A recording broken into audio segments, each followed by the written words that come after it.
Councilman Gann. Here. Councilman McBride. Here. Councilman Harrell. Here. Councilman Stamey. Here. Councilman Hatmaker. Councilman Fair. Here. And Mayor Burton. Here. Public hearing is on ordinance number 645. This is the P1 zoning district regulations. Is anyone here to speak on this?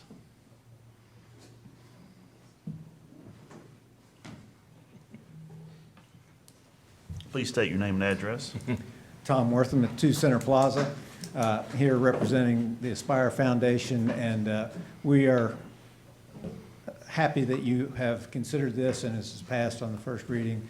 We think it'll be a great benefit to the town to bring Aspire to Clinton. Thank you. Thank you. Any questions for Tom?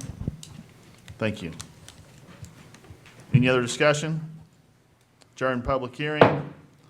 Regular meeting called to order. Roll call, please. Councilman Gann. Here. Councilman McBride. Here. Councilman Harrell. Here. Councilman Stamey. Here. Councilman Hatmaker. Councilman Fair. Here. Mayor Burton. Here. Do I hear a motion for the approval of the agenda? So moved. Second. Have a motion and a second. Any further discussion? All in favor say aye. Aye. Opposed? Motion passes. The prayer this evening will be given by Councilman Gann. Please remain standing for the Pledge of Allegiance. Before we pray, let's take a moment of silence. In recent times, we've lost one of the Clinton 12, Robert Thacker, and need to remember him and his courage in bringing very important things to the city of Clinton.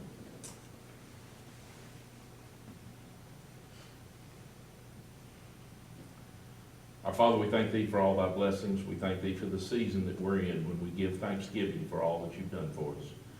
We thank You for people like Robert Thacker who stood up and made a difference. Help us to be the same way, to stand up and make a difference, to be an integral part of our community. Help us to work together to make the city of Clinton, Anderson County, and all of the surrounding areas better places for all of us to live. We feel blessed to live in this area and feel blessed to be able to enjoy the benefits. Go with us now and help us to make it an even better place. For it's in Thy name we pray. Amen.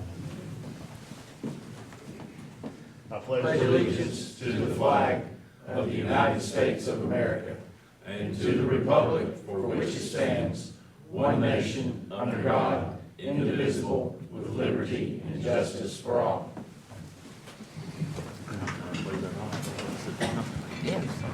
Thank you, Larry. Do you hear a motion for the review and the approval of minutes of the previous meeting dated October 28th, 2019, and also November 12th, 2019? So moved. Second. Have a motion and a second. Any further discussion? All in favor say aye. Aye. Opposed? Motion passes. At this time, we'll recognize visitors and citizens with any grievances and/or praises. I would like to first ask Chief Becker. He has a special announcement and presentation. Thank you, Mayor. This is Officer Chris Myville. He's a little surprised we didn't tell him he's going to get this. Come on up here. Come on over here. Yeah. He's being awarded a meritorious conduct ribbon to wear on his uniform. This is for conduct that's kind of above and beyond, not something that's just normal your duty, but in some way that he reacted, did something. And in this case, he was involved in an event on October 11th in Knoxville. He was at a park, which park?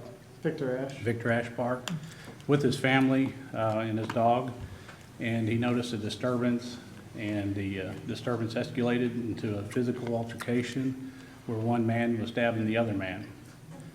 He reacted immediately, went up, identified himself, got the stabbing stopped, disarmed the suspect, and started first aid on the victim. The victim was in serious condition, life-altering injuries, life-threatening injuries.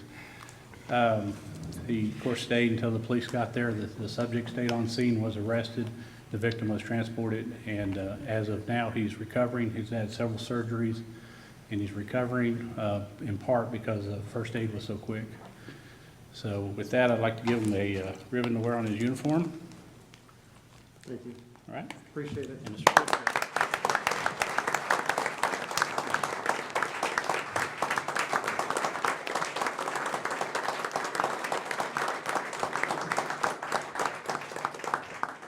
Mayor, one point I'd like to make too that Chief Becker left out, our officer was not armed. He did not have his weapon with him, so he did all this without any type of weapon or defense of himself. So I think it was pretty Fantastic. stunning. Fantastic. Anyone else? Last chance, forever hold your peace, till next month? Okay. Communications from the mayor, only thing I have, we've had some, I guess I was gonna say a new bridge issue, but I think it might be an old bridge issue. So, there's a press release that came out from TDOT. This came out from TDOT or from the city? Okay. So it's the update dated today at 9 a.m. As previously reported, heavy rains on Saturday caused a failure of the road bed on Clinch Avenue in the northbound lanes just north of the Llewellyn Bridge. The bridge is not affected by this issue. I want to underline that. But only the traffic lanes on Clinch Avenue, which is SR9, near South Seavers Boulevard, is what's affected. TDOT currently has traffic restricted to one lane traveling in each direction. The TDOT contractor for the bridge replacement project, Blaylock Construction, is currently working on repairs and will continue working around the clock until the road is stabilized. Motorists should drive slowly and use caution when traveling through this work zone. Expect traffic backups and delays during peak hours for the next several days. And we'll be given an update on this Wednesday, again at 9 a.m. So, as you can see, the lanes are closed. We have some issues in regards to our emergency services. That has been addressed, and we have a plan in place for that. There's only 9-foot lanes right now, so when we have an ambulance go through and definitely a fire truck that goes through, it's going to take a little bit more time. But again, there is a plan in place for that. And I want to thank Roger and Archie and all the EMS people, Chief, that met this morning and was very proactive in getting that plan in place. So I do appreciate that. Anything else? We have the parade on the 7th at 6 p.m. Got the tree lining at the community center at 5:30, December the 6th. Our employee Christmas lunch will be December the 18th at 11:45, followed by the council meeting that month, December the 18th at 1:30 here. And I think that's it. Okay. All right. That's all I have. Community reports, city school board report. Ms. Johnson. Good evening. I want to start off my report by introducing several of our Clinton City Schools employees and workers to you. As you know, we're really focusing on doing a lot of well-rounded activities for our kids, and we have got a set of people who have gone above and beyond their call of the classroom or even their call of retirement even, and have come back to help us implement some of these well-rounded activities. And so I wanted to take the time just to put a face with the names so that you could see who was doing what in terms of the extracurricular activities that we are now offering at Clinton City Schools. So if all of you all would come up, and Owen can come up too. He's our official Blaze mascot. And I will introduce them to you so you can put a face with a name. And then I told them, as exciting as city council meetings are, they're free to go home after they are introduced. But first of all, we have our Lady Blaze basketball coaches. This is Kristen Webb and her son Owen, who is one of our pre-K students at North Clinton Elementary. But we swapped Kristen. She used to teach in Knox County, Ada Burnett Elementary, and left the education profession for just a little while. And she was actually the head coach at Powell High School, so she has high school basketball experience. And so she has come to join us. She teaches 5th grade at Clinton Elementary School. And then Lauren Murphy is her assistant coach, and she is a 6th grade teacher at Clinton Elementary School. She is also the softball coach at Catholic High School, and so she's very active in the community. But if you ever want to see something super cool, come to a basketball practice with the girls, because they walk into the gym without even saying anything to these two ladies, and they are so well trained to know what to do. So they're doing their warm-ups and their drills, and it is just it's just amazing what they have done with the Lady Blaze program. And so next we have a familiar face that we swapped out of retirement, Tammy Thatcher, and she is our bowling expert. And so we found out that she had a little hidden talent back in her younger days, where she was a pro bowler in the town of Clinton, and she had her own bowling ball, and if you have your own bowling ball, you're good enough to be a coach in my eyes. And so we hired her to come back, and so we did the first season of bowling last spring, and that was just amazing. Kids from all three of the schools came and were getting along and helping each other. They learned how to keep score. I actually learned what a turkey was, and so I learned a lot in the process. And we ended the season with a staff student bowl-off, and so that was super fun. So Tammy's coming back and doing lots of fun things for us at Clinton City Schools. Then we have Terry Curley. Terry Curley started off our basketball program for the first 2 years, and then we kind of went in the direction of track and cross country. And so Terry although she would have been very willing to do all three, there's not enough hours in the day. And so she has taken over, and she is doing our cross country, which is in the fall, and then our track team in the spring. And we actually had one of our students go to the nationals in shot put and discus, which I had to learn what those two things were as well, so I'm learning a lot through this process. But anyway, she's done an amazing job getting those started. And then for our boys basketball team, you know Jeff Little, he's the head coach for our boys basketball team, but we swapped Donnie Woods, and he actually is a former football coach. And no, we're not going to have a football team. Just let me clarify that. But we swapped him, and he's helping with basketball. So he teaches 4th grade at Clinton Elementary School and does a fabulous job.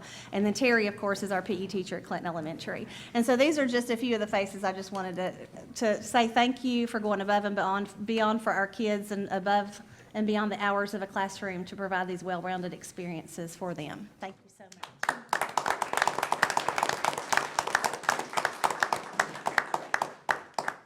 So that was the fun part.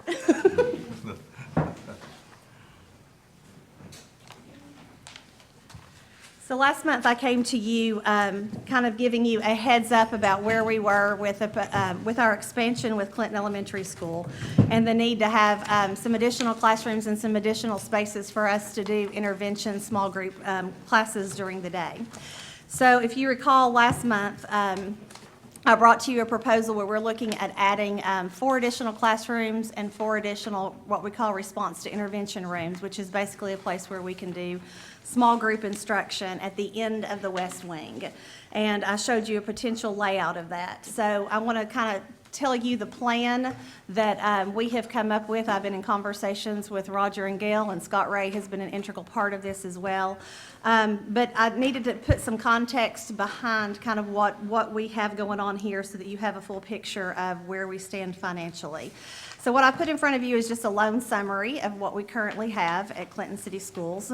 The first top one is our loan for the West Wing. That's at a 2.92 percentage, and we owe $896,000 on it with a yearly payment of $161,000 approximately. That is scheduled to be paid off in 2026. The South Clinton project, if you recall, we borrowed that a few years ago to do a necessary project at South Clinton. That loan is at 2.85%. We owe approximately, if we were to pay that off right now, it's not scheduled to be paid off for 6 years. So if we go ahead and pay off this loan, then we would be paying off this loan 6 years early, and the payoff would be $359,911.45. Or I think we could be safe to say $360,000. And then what we are proposing to do is the estimated cost of the CES expansion is going to be $1.5 million. We did get back the geotech survey. It did not indicate that there should be any bumps in the road. All of that came back good. We're waiting on the final report, but all the preliminaries have come back showing that there's no anticipation that should be significantly higher. So what we want to do is pay $500,000 out of our fund balance, and then we want to borrow $1 million. And we are doing that just as kind of a safety net, just in case we don't know what's going to happen to the economy. We do not know what's going to happen to our student enrollment. We don't know. Governor Lee, frankly, is not funding education in the manner that Haslam did, so we don't know what the future holds with our ongoing funding in years to come. So we are looking at doing a 10-year loan with the anticipation of paying it off early, but doing that for $1 million. So the yearly payment there would be $115,000. So what I am proposing that we do, because we do not want to have 3 big interest-bearing loans on the city school system, and we also want to partner with you all to be debt-free as soon as possible.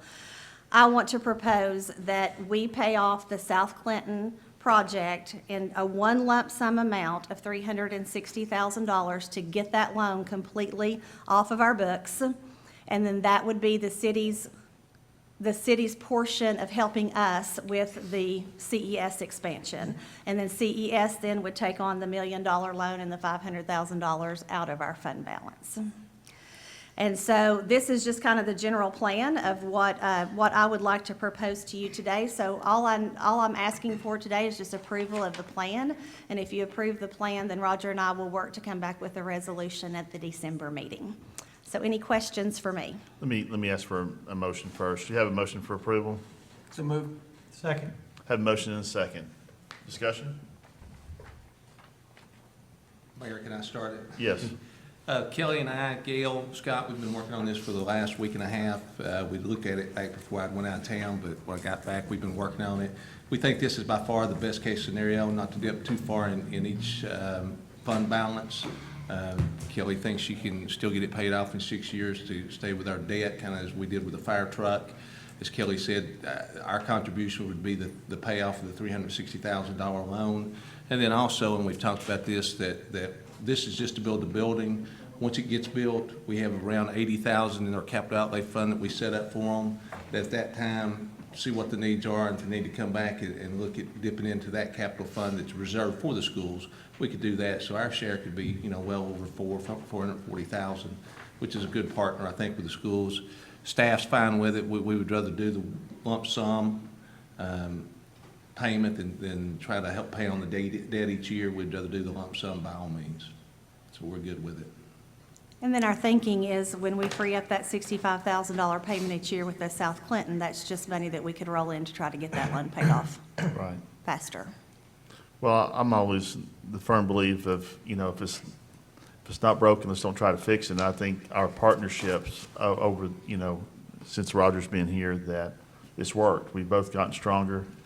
I've said this once before, the council was jealous because the city had, or the school system had $300,000 in their fund balance, and we had $150,000. We're just trying to get We're in that much better 300. shape. 15 and 150. Well, but I think this is a good plan because it keeps both of us strong. There's no sense in one being stronger and one getting weaker. I think we need to have this partnership. Number one, because it's always worked for us, and it's just, I think it's just the right thing to do. I appreciate that. Anyone else? I'd just like to make a commitment and make sure, and I think this is there. Our goal has been, I'm assuming, is that 2026, is that when the majority of our debt will be paid off? Because that's The been West my, Wing loan is actually rolled into an existing city loan. I just so it's don't not want us to separate. lose sight of that 2026 date. I've been on council and things were not good, and I remember one time, I think we used half of our fund balance to buy a house up here and then tear it down. I mean, it's just we've not been in a position like we are, and I think my goal as a councilman has been to be good stewards of our money and live within our budget and our means. But that 2026 date has been in the back of my mind for a long time. And I think you're right, I think both of you all know this. From what I have, let's don't lose that 2026 date. Understood. Because that would be the day, if things doesn't change, and we could walk in here someday and say the city of Clinton and the school system is debt-free, that's an incredible accomplishment, not only of this council, but of those folks who work every day in the city and in the schools. And that being said, we've worked hard with the bond fund to get a good interest rate. Started out at 0.284. 284. And we met with them again Thursday of last week, and the bank agreed to drop it to 0.271. 271, yeah. So that's even saving about 11, 12,000 more dollars on the total project. Not a lot, but some. Right. But I commend you guys for your working together and coming up with a good solution or. Well, it's a great partnership, and we certainly appreciate the support of the city. Scott and I have always had the philosophy that you borrow money for growth, but you save your fund balance to fix maintenance. And, we're all just one day away from having to dip into that to a large capacity if something were to break or something needs a big repair. So we want to make sure we're not putting ourselves in a tricky position. And we still don't know if it's going to be 1.5. I think it's going to be the maximum cost. It could Correct. be, it could be less. It could. Once a Yes. contractor really gets It's a in there and very sees. rough estimate at this Yeah. point. Yeah. Anything else? Roll call, please. Councilman Gann? Yes. Councilman McBride? Yes. Councilman Harrell? Yes. Councilman Stamey? Okay, I got a disclaimer I'd like to read. Because I'm an employee of the Clinton City Schools, I have a potential conflict in this interest in a motion before the council.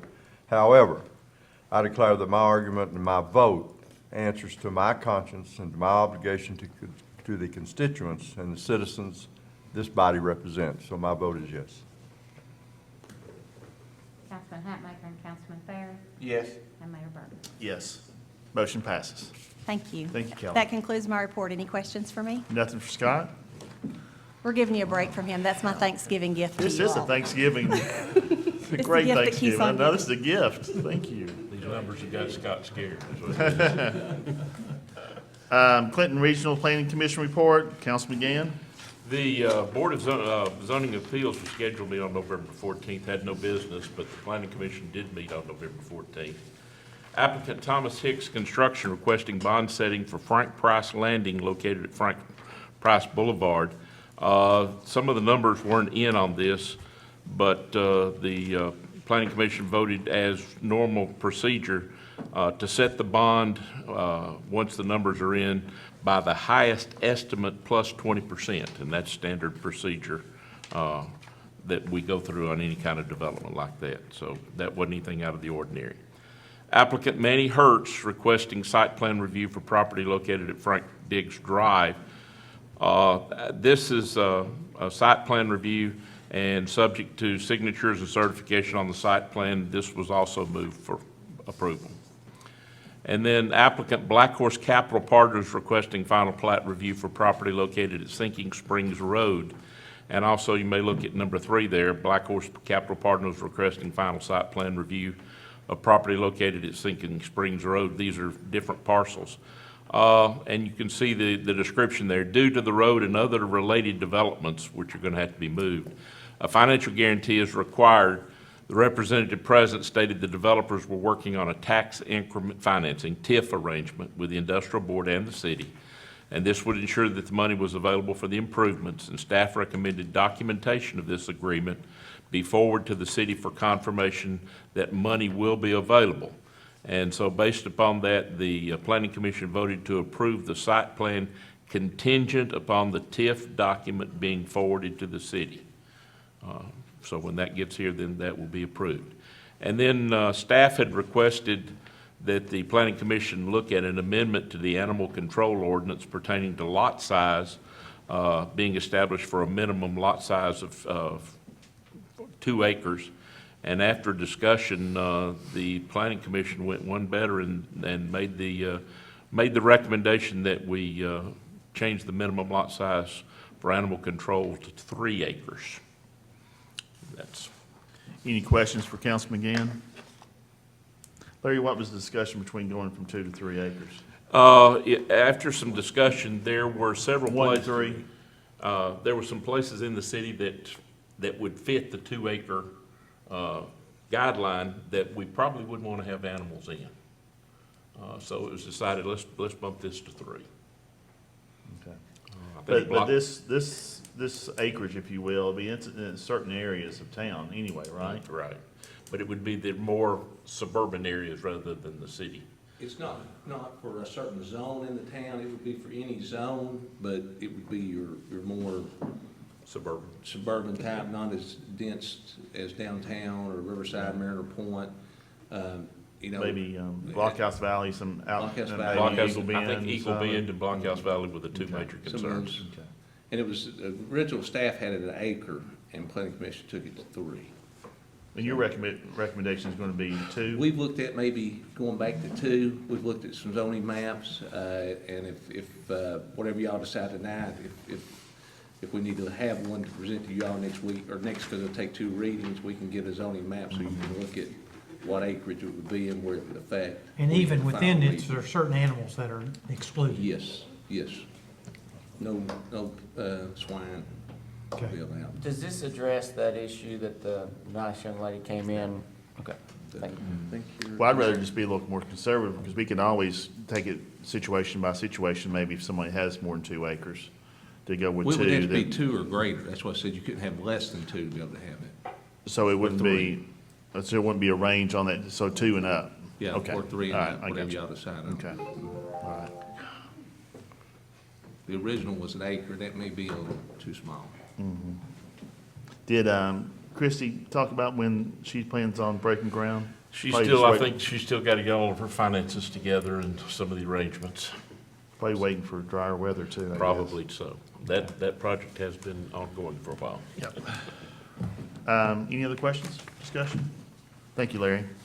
Clinton Utilities Board report, Councilman Farron. So the long-awaited CUB Residential Development Guide has been published, and I've furnished a copy to council. Copies can be obtained at that CUB at the front desk. What this is almost a year's worth of work with the utility board and the general manager to put together a common sense approach to new residential construction, and it gives the developers a guideline, a very easy to understand policy and procedure checklist, provides all the appropriate contact information for the people that they would need to get in touch with, both from a water and sewer side and electric side. And I'm just really proud of the efforts of the utility and everybody in this room. Some of you had an input on how this came out, so that's it. I agree. One question I had, Gail, did you receive from the utility update the financials? Yes, it Okay. was in your Dropbox. Thanks. Any questions for Zach? Thanks, Zach. Larry, do we have any other board or committee reports? The only thing I would mention, and you may be aware of this, just to make the public aware, Eugene Gallagher, who has done a tremendous job as the chairman of the Green McAdoo Cultural Association, has had to resign due to health issues. And I'm sure that will be an appointment you'll be making, but he has done an excellent job, and we hate to lose him and wish him the best and hope that his health concerns will soon resolve. Amen. Amen. Thank you, Larry. General government report, Thank you, Mayor. Mr. Houck.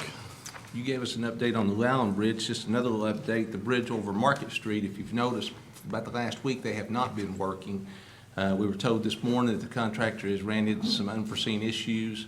They've had to send those specs back to TDOT Engineering, and they're waiting, and I don't know what those unforeseen issues is, but that's why they're not working right now. We have a lot of unforeseen issues. don't we? Unforeseen, yes. Also, Clinton, unforeseen.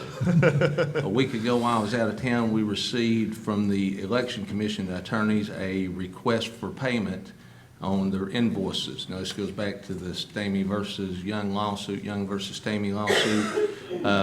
At this time, we have sent this, we've had Phil Christ send this back to the county. State law changed in March, so we are in the debate whether this has to be paid by the city or the county this time. State law was changed in mid-March, saying the Election Commission has to carry their own insurance and take care of this.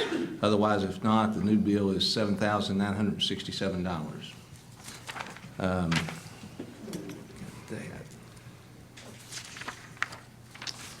General government, under the ADA transition plan, as we reviewed and discussed at the September 25th meeting, city council meeting, the city of Clinton is mandated by TDOT and other agencies to complete an ADA self-assessment and to compile an ADA transition plan as it relates to public infrastructure and facilities. This report must be completed and certified to TDOT and the Federal Highway Administration by December 2019. We contracted with Cannon & Cannon Incorporated to complete the self-assessment transition plan, which has now been completed. The plan includes assessment of current existing conditions and estimate timelines for mitigation and preliminary costs for the mitigation plan. The transition plan is a working document and can be modified and updated as needed. In accordance with the mandates, we would therefore request approval and adoption of the ADA transition plan as drafted and to be forwarded to TDOT as required. Now, that was this document that was in your Dropbox. It's several pages. It's a federal mandate that we do this plan. It gives us several years to implement all the requirements. A lot of the work will be done when we do some of the downtown grants, improving some of the sidewalks, making them ADA accessible. So a lot of that work will be done as we are doing projects. Cannon's total estimate, if we did everything citywide, facilities, streets, sidewalks, $3.4 million. Just regret dollars. We're not available. asking for that money tonight. We just have to adopt the plan, and as we do these projects, we've got, I think, 20-year time frame to complete them all. So your goal on this would be to go through this and maybe knock one of them off? That, or One like I said, or two off within the next year or two, and then Possibly. maybe another one or two? There'll probably some low cost Yeah. in there you can do. Right. Okay, And then there'll be, like I said, when we do the TAP, first phase TAP grant, which will redo sidewalks from Broad to Main, all the way to Cullum Street, they'll take care of all of them. When Okay. we do second TAP grant, which is Market Street, Weaver, and the other part of Cullum, we'll take care of them Okay. then, so. okay. Anything else? That's it. No Well, I final- need a final- motion for that. I need. Oh, need so y'all to moved. pass that. Your motion for approval? Have a motion and a second. Second. And a third and fourth. Any further discussion? All in favor say aye. Aye. Good Opposed? deal. Motion passes. Finance, I defer to Gail. Sales tax was up again this month, so it's the third month in a row, so that's good. A lot of that, actually, almost all the cities are having some level of increase. Obviously, Oak Ridge probably dollar-wise the most. We've collected over $500,000 so far in our 2019 tax base, so that's good. Most of our, we've had several revenues. Our state shared is up, our court fines are up, so all of our revenues right now are looking really good. Good. Any questions for Gail? It's hard to believe that the budget year is almost 6 months, halfway in. It goes by fast. I know. Thank you, Gail. That's all I've got, Mayor. Any questions for Audra? Did I see something about a tax sale? Yes, we did. I knew there was something else. 2 Saturdays ago, all the properties we had on it, which I think was a total of 14, at one time, all of them got paid up except 3. Okay, Went to the sale at the courthouse. 2 of the 3 sold.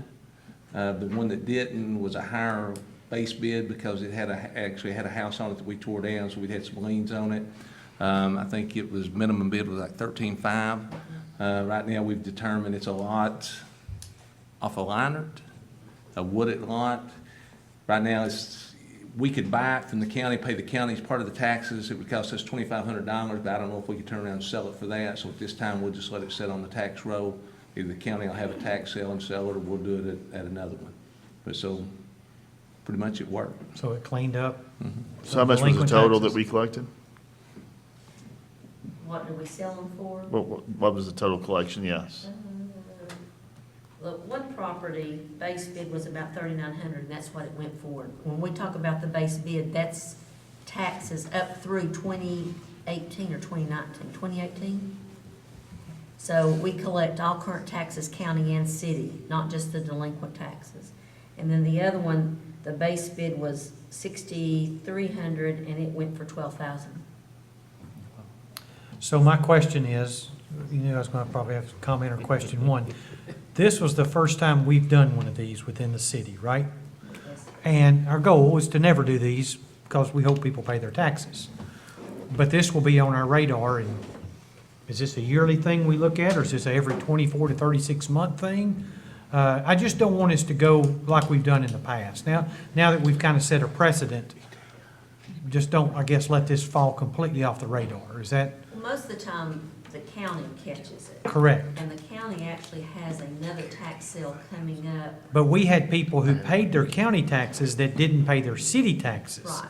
So we And just so have- the county won't catch that. Right, so we just. So have as to- a city, is this something that we will keep on our radar? Because we don't want this precedent set, because our tax rate is lower. So therefore, they skip us and go to the county. But I guess we just need to be consistent with this so that these folks know, oh, no, we need to pay the city too, because if not, they'll come after us. I mean, maybe that's not the correct language or verbiage to say, but I do think that's what we want. And I think that's what the other citizens of this city want. I mean, It's only if I'm fair. paying my taxes, I want everybody else to pay theirs. Well, So- probably what we'll do is is when the county does their tax sale, look at ours then and Yeah. make sure that, because we get notifications of Okay. what's going on the tax sale. We'll probably take a look then and see if they're picking up all of our properties, and then if not, we'll decide. What we want to do with that. I just don't want, I want city staff somewhere, somebody to stay on top of this. Because it's a lot of work to do it for Three- every year. Yeah. So. And again, probably that's if it's couple- every 24 to 36 months, but we just don't want folks to think, oh, we'll pay our county, but the city, they don't ever come after us. We don't want that.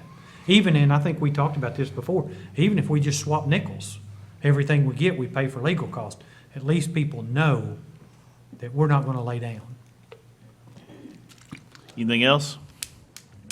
Thanks, Roger. Under ordinances and resolutions, first reading of new ordinances, ordinance number 646. This is amending the CMC Title 10, Animal Control Regulations. Hear a motion for approval? Have a motion and a second. Any further discussion? Roger, would you like to talk, someone like to talk on this? That's one we briefly discussed a minute ago that would allow Okay. agricultural in residential zones. Right now, the way Planning Commission has said it to us was with a minimum of 3 acres. Staff had originally said 1. Looking at it, you know, I think the staff re-looking at it maybe thought would be compromising with a 2.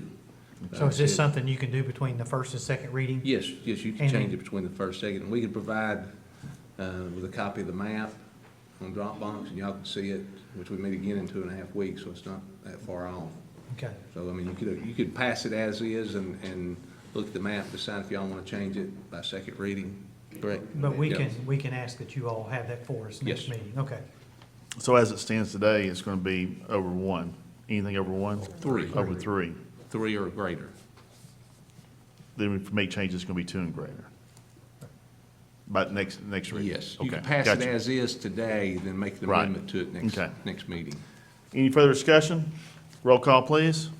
Councilman Gann? Yes. Councilman McBride? Yes. Councilman Harrell? Yes. Councilman Stamey? Yes. Councilman Hatmaker? Councilman Farrow? Yes. Mayor Burton? Yes, ordinance number 646 passes on first reading. Ordinance number 647, this is amending the CMC Title 14, agricultural uses in R1 zones. Motion for approval? Second. Have a motion and a second. Any further discussion? Anything you want to add on this, Roger? Roll call, please. Councilman Gann? Yes. Councilman McBride? Yes. Councilman Harrell? Yes. Councilman Stamey? Yes. Councilman Hatmaker? Councilman Farrow? Yes. Mayor Burton? Yes, ordinance number 647 passes on first reading. Under second and final readings of ordinances, ordinance number 645, this is the P1 zoning district regulations. So moved. Your motion for approval. Second. Motion and a second. Any further discussion? Roll call, please. Councilman Gann? Yes. Councilman McBride? Yes. Councilman Harrell? Yes. Councilman Stamey? Yes. Councilman Hatmaker? Councilman Farrow? Yes. Mayor Burton? Yes, ordinance number 645 passes on second and final reading. Any old business before us? Is the library person here? Can I ask you a question real quick? Absolutely. You may need to come to the podium so everybody can hear. I just had a quick question. I was going to talk to Roger, but I saw you back there.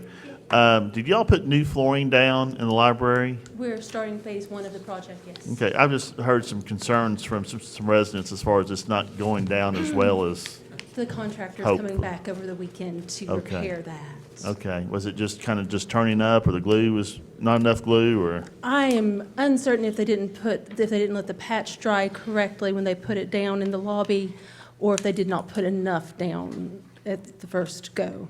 Okay, But they're going to be repairing that over the weekend. okay. So there's no hazard currently, but it just needs to be fixed? It's just going to Okay. be repaired. Again, I'm sorry, I didn't mean to put you on the spot. but Nope, it's Somebody okay. talked to me at church, and so, well, I'll get an answer to it, Yeah. so. they're- Anything, what else is going on with the Well, library? We're, like I said, we're in the first phase of a 3-phase project. We're reflooring the whole building. It should be lovely when it's done.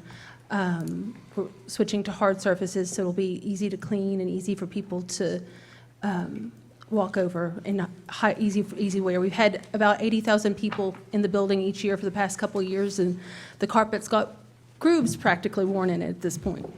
So, but of course, we've got other things coming up this spring and fall once we get the remodeling taken care of.